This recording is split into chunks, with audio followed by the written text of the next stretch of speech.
Hey guys, and welcome back. It's Saturday the 21st of February. What a ripper day. Welcome back. Today is the day I'm going to do the Carter Brothers chicken farm story, so hang in for a treat.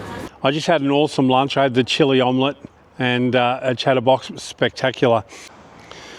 Hopefully not too many cars come past. I'm at Lock Avenue at one of the Carter chicken farm sheds from past history of Werribee.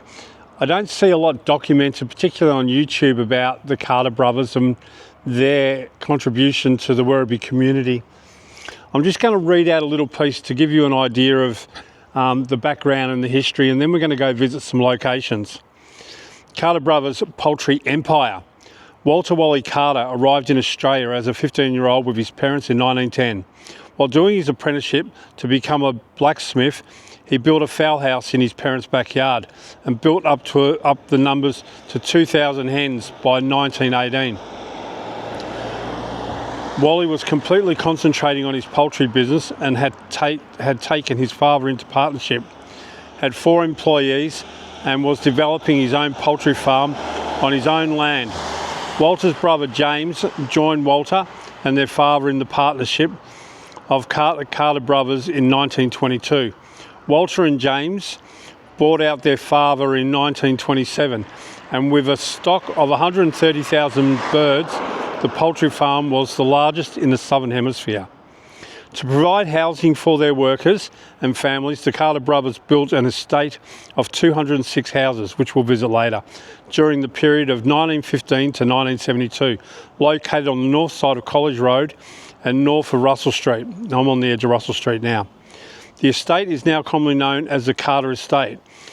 As well as supplying the local market in the period 1939 to 71, 2 deliveries a week, 20,000 dozen eggs and 5 tonne of egg pulp, frozen, were delivered to Sydney. The Carter Poultry Farm operated on the free-range system, but by 1968 their competitors were operating on the cage system. They would need to follow suit or close. Walter and James were extremely community-minded, both serving terms as a Shire councillor and both elected for a period as Shire president. Walter was appointed Life Governor of the Victorian Institute for the Blind, and both Walter and James were involved with many community activities. Walter and Millicent's home, built in 1937 to 1938, is now the Mercy Health Nursing Home. We'll check that out later. I'm going to play a little video in a moment. It goes for about 3.5 minutes, and it's an old piece of video that I found on the Carters, and I think it's worthy of sharing just to show exactly how big they actually got. Now, interesting here, you got Eugene Poultry Farm. Over here you got R. Carter. Now, R. Carter is Wally Carter, and Wally Carter, he was actually a mate of my dad's. And behind me here, as I swing around away from the cars, I'll show you a photo that I took a while back. The mansion behind me here is Wally Carter's mansion. I'm 99% sure, but easily could be corrected. And we'll go visit a few more, but I wanted to show you the sheds. I probably clicked ahead of myself, but I'm right next to the mansion.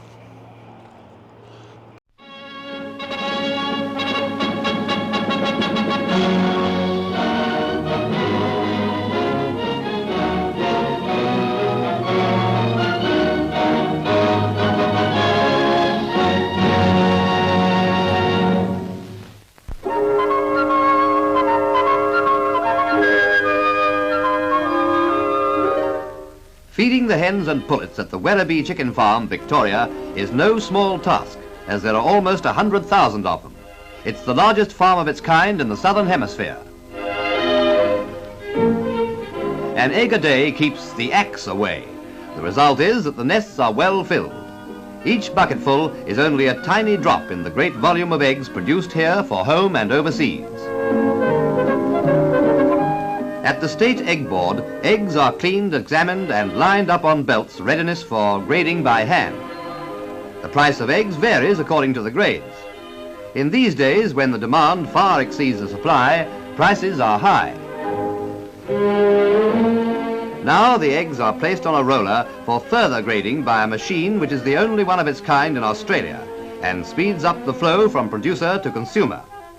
The machine weighs each egg separately and then tips them off onto a sloped cushioned bench where they trundle down ready for packing. Eggs packed in this way are for home consumption.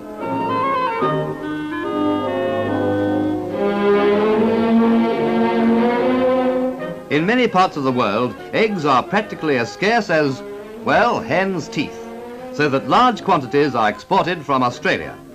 Here, eggs are being dipped into a fluid preservative, which retains their freshness. After packing, the boxes are weighed.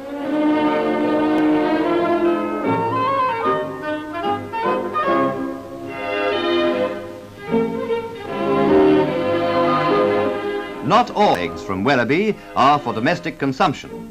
Many tens of thousands go into the incubators for artificially hatching. Where the newborn chicks have not quite struggled out of their shells, they receive a helping hand in knocking down the walls. The demand for day-old chicks is ever growing, and at Werribee they are expertly sexed. This is a highly specialized and almost foolproof art. We get some idea of the output of the Werribee farm when we see this seething colony of day-old chicks. Poultry farming forms an important part of Australia's primary producing economy. It has a great future, only for the breeder, of course.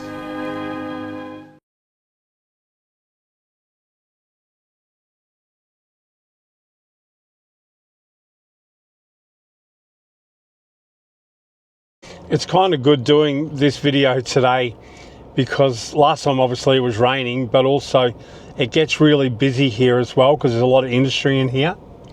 But we'll move along down here. But if you could imagine, I'll put the aerial photos up that I've got, and aerial photo my grandfather took. Most of the aerial photos would have been taken by my grandfather. But all this area here, all these businesses, all these factories were all part of the chicken farm in its day. Every little bit of this land was chicken farm. Now I'll just pull up here.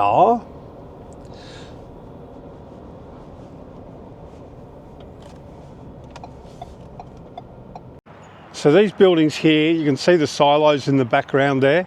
These buildings here are also original old buildings from the Carter Empire. And I'm guessing the silos would have had feed or something in them. There's crash repairers and industry in these sheds now. But they go right back to the 1950s when the Carter brothers were at their peak. Pretty wicked, isn't it? I was always curious to do something like this, especially for the Carter brothers. My dad used to tell me lots of stories because he was friends with Wally. I haven't figured out, because there's not enough history, I haven't figured out where Wally fitted into it. Whether he ended up one of the sons, or where he actually figured into the equation. I'm going to show you the three mansions because Wally Carter was the biggest one. James is down on Senate Street there, which is now the Salvation Army. So we'll go visit those as well. And then we'll have a drive around where the 206 houses are, which are still there in the Carter estate. I'm in Greaves Drive. Now I'm just around the corner from where I was, where I showed you the silo buildings. But these old buildings here would have been from the Carter era as well. I don't know what they would have been used for, but they're definitely from that age. In this street, there used to be, when I was growing up, I think the Cullen brothers used to have used the old chook sheds as a market. And there is one more house. I'll go back there in a minute and I'll show you. But this whole area here would have been chook sheds and infrastructure for the Carter brothers empire. So this house here sort of stands out on its own in amongst modern buildings.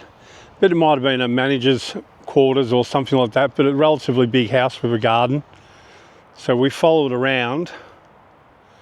We're only, I don't know, 200 metres from the silos, which you can see in the background now. But all this area was all chook sheds, all of it. So you can see this house here. Let's go back a little bit there.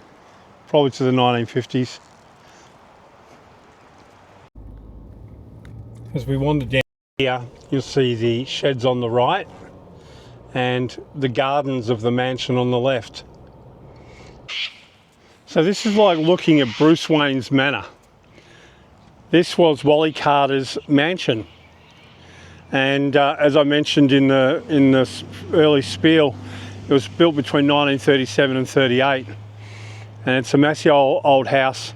I'd only ever gone in there once when my mum was getting sick. This is actually now a nursing home, and it's obviously a lot different to what it was. They've done extensions over to the side, but the gardens are all still looking beautiful. Original fence. So you can see the fence along the front here, it's all original. But this was Wally Carter, this was the senior brother, I guess, or the older brother, the one that really started it all off. But this is one heck of a mansion. Really huge. So Wally and James were very community minded, as you heard. They both had stints in the council, in what we used to call the Werribee Shire. It's now City of Wyndham. And as you saw the other day when I was at the Bowls Club, Wally Carter was there as well. So he was right into the community. So super wealthy, super rich, Bruce Wayne big, and full of community, which is really, really good. Just noticed across the road another bloody mansion, look at that. So this has sort of popped up, it looks pretty brand new. Looks like a very American style. Correct me in comments, because I know Ashley and a few of you guys are there. I've been in America a lot. It looks very American to me. But geez, what a house, hey? That's massive. There's one on the other street as well. If you want to check this out on Google Earth, this is on the corner of Dukem and Grieve Street South. So this is where this massive big Carter mansion is. This is number 1 of 3. I've shown you one, but it's all covered in trees. And the next one we'll go to now. Crazy, isn't it? They got their flags the wrong way around. The Australian flag should always go to the left-hand side. Okay, we'll cruise off to the next one. Now, all of these mansions and the chook farm are all within less than a mile, about a kilometre from the actual chook farm. The mansion I'm going to now is the furthest away from the chook farm, and it's, if I looked in my rear vision mirror and there was chook sheds there, I could see them. Now, we went around here the other day and had a look, the old hospital, Masonic Hall, but we'll go see what we can see. Now there is a gate and the back fence is still there. We might go around the front because this block, which the Salvation Army have got now, goes all the way through to the other side there. Now that's it there. I reckon we'll go around to the front. Yeah, I think we'll definitely go around to the front. Get a little bit of traffic for half a block. Okay, so we're at mansion number 3. Now, mansion number 3, I'm pretty sure was James. I'm happy to be corrected, but I'm pretty sure this was James. And it's right across the road from where we were, where the guys were playing footy the other day. They're playing cricket out there today. You might remember I mentioned about the pitch. Now, this is now the Salvation Army, so obviously it's not what its original purpose was, but this is number 3 mansion, or it could be number 2, but once again, really big property. It goes through the back street as I showed you, and so this was another part of the Carter trilogy, I guess. Still trying to figure out where Wally worked in. I wish when my dad was alive, I asked him more questions, but obviously as you get older and your interests change, you start to get interested in this sort of stuff, and then it's too late to ask all the questions from the oldies, you know. And I think there's a good reminder to everyone that try and get as much knowledge out of your family as you can, because life is short. It really is. So yeah, so this is Salvation Army these days, but this is another one of the Carter mansions.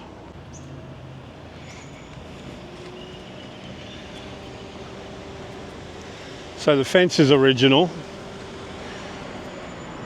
It's actually, out of the three houses, probably the best spot because you've got the park and the river. If I continue down this way, as you've already seen on some of the vlogs, you end up on the main street of Werribee.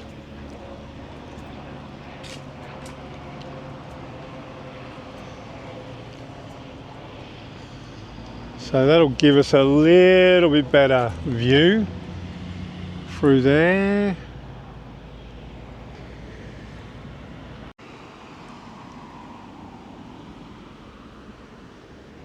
Wonder what it's like inside there now.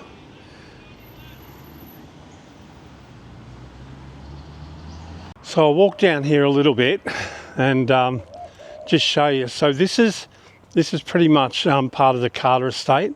So there's quite a few streets. There's Carter Avenue, they're on College Road. All the houses were a little bit similar in ways. Now obviously they're all privately owned now, so they've got their own gardens, their own personality, and people have made them their own. But you'll see the characteristics of the houses, the patterns that are in the actual brickwork. It's all a bit similar. And these are the houses, the whole estate that the Carter brothers built. So right down the street here, all Carter houses. So I'm assuming, I couldn't find a lot of history. I've been researching, trying to get the history, but I'm not sure whether they were low rent or how they worked out for the workers. I'm guessing low rent. The garages are quite small, as you can see. Number 15 there. This one's been all painted up to try and get rid of the Carter look. So painted in red. I'll cruise around because there's lots to see here. These guys have done their own garage, own carport.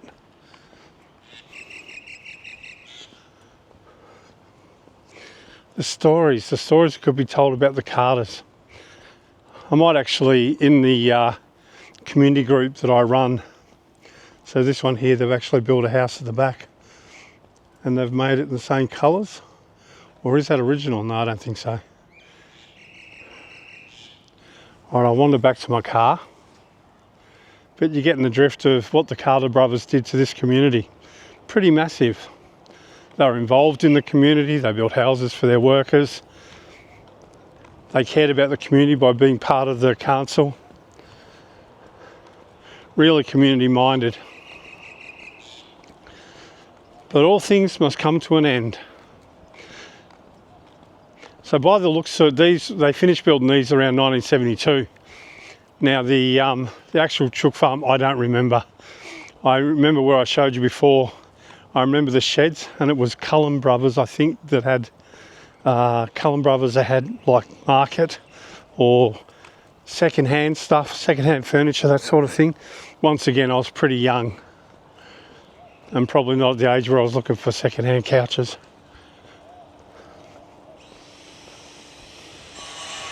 So I've taken you for a little walk on this one, but we'll do a little drive around just to give you an idea of how big this actually was. So this is where I just walked. They must have had reasonable backyards because I see a couple have actually put units in the backyard. So they've there's one there. They've separated the blocks into two.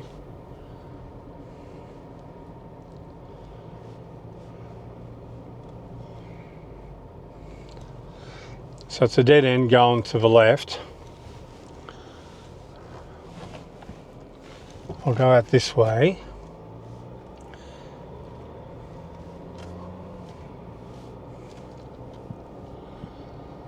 What a community. You all work together. You all technically live together. So this brings us out onto College Road. Now College Road, I'll show you something because we've been out Werribee Park Mansion a few times, and I'll show you something really cool up here. So they're playing cricket out there. Now over on my right here, you got more and more of the Carter houses. So the Carter community, we'll call it, because all these people who are living in these houses all would have known each other.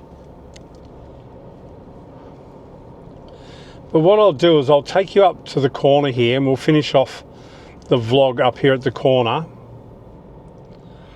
I've got a BMW behind me, he's rocketing up me.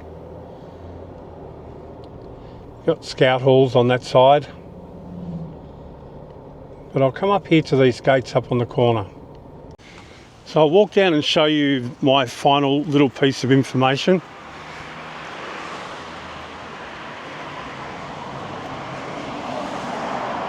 This place here is really sad for me. This place here, this is where my mum died. It was a nursing home and there was a big controversy here. They weren't looking after the people and not giving people their medicine. And I found it incredibly sad because I go visit my mum every day. And I remember walking in, I could hear my mum screaming up the hallway. And there was a lady there, probably 4 or 5 doors away from my mum, handing out medicines and stuff. And I said, "Can you hear my mum screaming?" "Yeah, I'm getting to her." I said, "No, you get in there and give her morphine now." "What do you mean you're getting to her? Can't you hear that screaming? That's suffering." And it really hurt. My mum was so gentle, so loving, so beautiful, and she didn't deserve to have a death like that. Just did not. Anyway, enough of that. I could do a whole video on that place. Now, what I want to show you here, now we've talked about Werribee Park Mansion, we talked about the Priest College out there. Well, in its day, this was the actual gates for Werribee Park Mansion. College Road. You'll see on the gates here, I'll show you, it has Corpus Christi, or Corpus on that side, Christi on the other side, which is the name of the Priest College. And this road, there's actually MacKillop College here, so there's a Catholic school here. So there's actually a church being built dead centre of where this road would have gone. But this road used to go all the way out to Werribee Park Mansion. When they built the multi-bypass, the big freeway that bypasses Werribee, of course this road wasn't needed anymore. And what they did is they've kept the gates here as part of our history, and they've actually got a little bit here. In 1929, Corpus Christi College enhanced their main driveway to the seminary with a large entrance gate at College Road, constructed of granite. A working group was organised among the men of St Michael's Little River to provide the granite. The granite was mined in the Yuyangs, so it's local granite, loaded on a horse and wagons and drays, and taken to the rail station where it was loaded onto rail trucks. Once it reached Werribee, a working group from St Andrews, which is a local Catholic church, took over and had it carted to the entrance of the property where the granite pillars were erected and still stand today. So yeah, so when you go out to the mansion there and you go to the entrance gate, well, you can see on the photos that I'm going to put into this video, the aerial photos, you'll actually see this road was tree lined and went all the way out to Werribee Park Mansion, out to the Priest College, Corpus Christi Seminary. All right, well, I reckon from here I'm going to call this vlog finished. It's probably a relatively big one, but I think it's a story that needed to be told. I couldn't find anything on YouTube at all that relates to the Carter brothers and what they brought to our community in their day. So I'm going to say goodbye for now, and I'll see you guys tomorrow. This is a little bit of Werribee history, and this is Trev out. See you guys tomorrow.